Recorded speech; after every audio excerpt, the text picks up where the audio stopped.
paz do Senhor, explicando a Bíblia comigo, Pastor Carlos.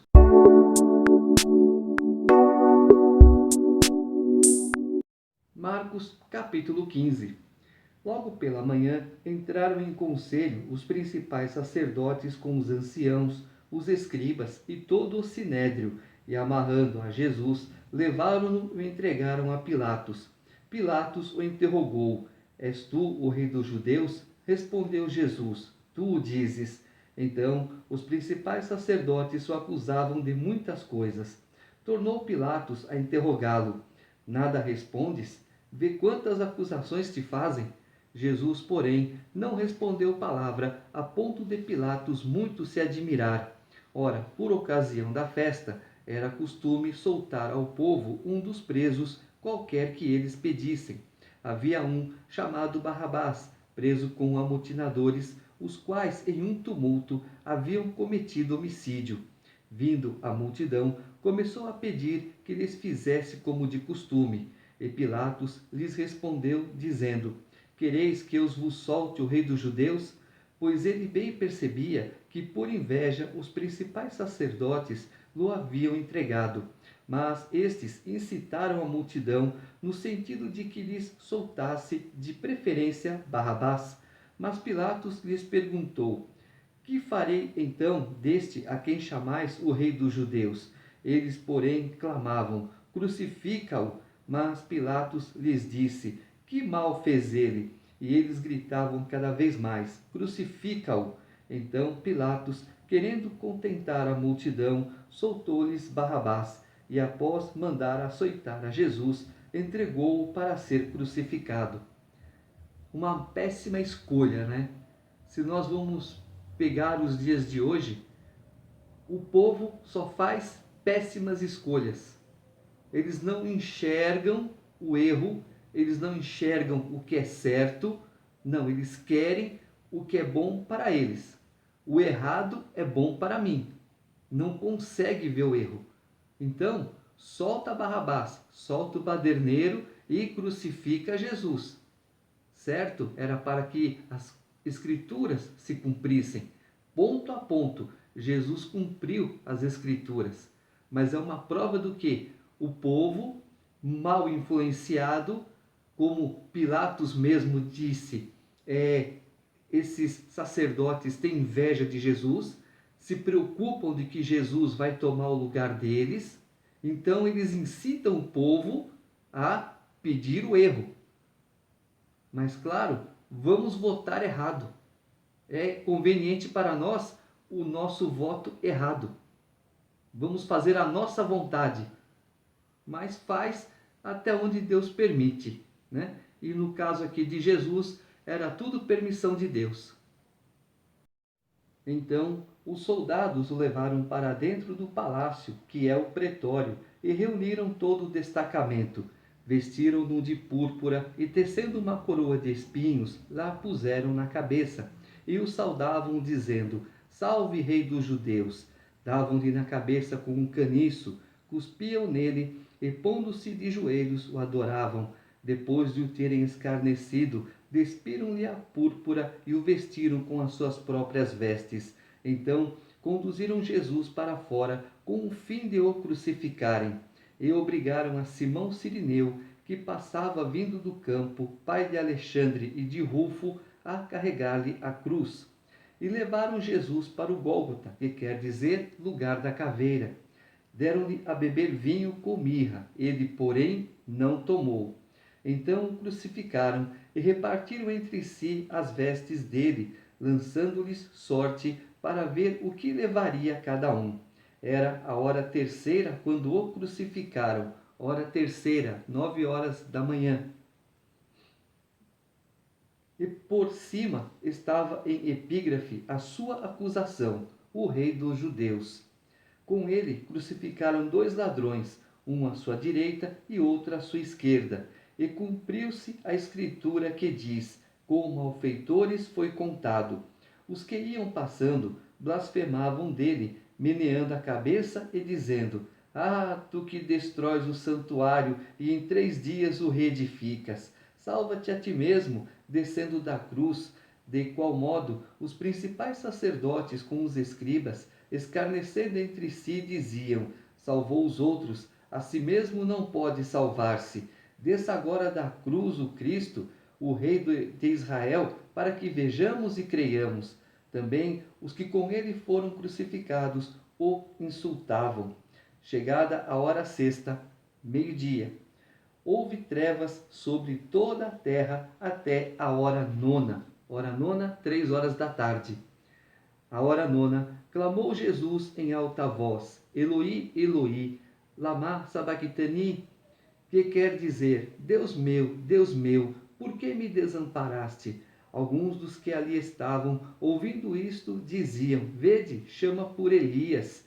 E um deles correu a embeber uma esponja em vinagre e, pondo-a na ponta de um caniço, deu-lhe de beber, dizendo: deixai, vejamos se Elias vem tirá-lo. Mas Jesus, dando um grande brado, expirou, e o véu do santuário rasgou-se em 2 partes, de alto a baixo. O centurião que estava em frente dele, vendo que assim expirara, disse: verdadeiramente este homem era o Filho de Deus. Estavam também ali algumas mulheres observando de longe, entre elas Maria Madalena, Maria, mãe de Tiago, o menor, e de José e Salomé, os quais, quando Jesus estava na Galiléia, o acompanhavam e serviam, e além destas, muitas outras que haviam subido com ele para Jerusalém. Então, deram uma esponja num caniço para que Jesus bebesse. Ele também não bebeu dessa esponja. Encostaram nos lábios dele, mas ele não bebeu. E foi nessa hora que ele entrega o Espírito, dizendo: Pai, está consumado, a ti entrego o meu Espírito. E quando o véu do santuário se rasga de cima embaixo, o que estava acontecendo ali? Deus agora abriu as portas. Através de Jesus, que simboliza a porta. Ninguém vem ao Pai senão por mim. Eu sou a porta. Bata e abrir-se-á.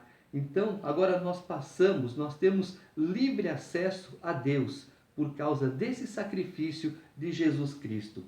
Ao cair da tarde, por ser o dia da preparação, isto é, a véspera do sábado, vindo José de Arimateia, ilustre membro do Sinédrio, que também esperava o reino de Deus, dirigiu-se resolutamente a Pilatos e pediu o corpo de Jesus.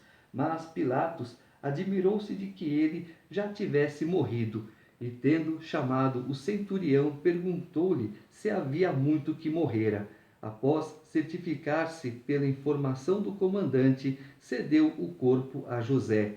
Este, baixando o corpo da cruz, envolveu-o em um lençol que comprara e o depositou em um túmulo que tinha sido aberto numa rocha, e rolou uma pedra para a entrada do túmulo.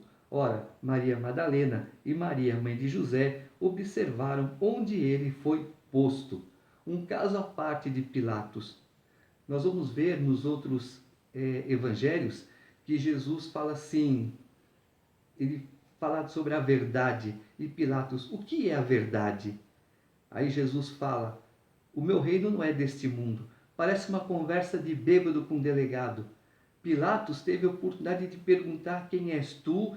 De onde você vem? Para onde você vai? Não, ele não fez isso. Ele se admirou, claro, mas ele não fez as perguntas principais. Ele estava diante do Mestre, diante do Rei Jesus. O que ele tinha que fazer? Observar, ouvir as instruções e se converter. Ah, então eu não vou te crucificar, porque não? Não, você vai me crucificar porque tem que cumprir as escrituras. E não se fala mais nisso. Tá? Faz a tua parte que eu faço a minha. O importante é que agora você está salvo. Infelizmente, isso não aconteceu. Capítulo 16. Passado o sábado, Maria Madalena, Maria, mãe de Tiago e Salomé compraram aromas para irem embalsamá-lo. E muito cedo, no primeiro dia da semana, ao despertar do sol, foram ao túmulo. Diziam umas às outras: quem nos removerá a pedra da entrada do túmulo? E olhando, viram que a pedra já estava removida, pois era muito grande. Entrando no túmulo, viram um jovem assentado ao lado direito, vestido de branco, e ficaram surpreendidas e atemorizadas. Ele, porém, lhes disse: Não vos atemorizeis, buscai a Jesus, o Nazareno que foi crucificado. Ele ressuscitou, não está mais aqui. Vede o lugar onde o tinham posto. Mas ide, dizei a seus discípulos e a Pedro que ele vai adiante de vós para a Galiléia. Lá o vereis, como ele vos disse. E saindo elas, fugiram do sepulcro, porque estavam possuídas de temor e de assombro, e de medo nada disseram a ninguém. Havendo ele ressuscitado de manhã cedo, no primeiro dia da semana, apareceu primeiro a Maria Madalena, da qual expelira 7 demônios. E partindo ela, foi anunciá-lo àqueles que, tendo sido companheiros de Jesus, se achavam tristes e choravam.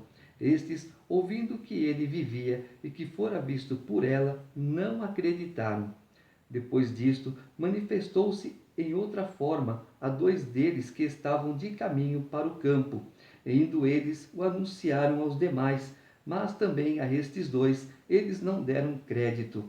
Finalmente, apareceu Jesus aos 11, quando estavam à mesa, e censurou-lhes a incredulidade e dureza de coração, porque não deram crédito aos que o tinham visto já ressuscitado, e disse-lhes: Ide por todo o mundo e pregai o Evangelho a toda criatura.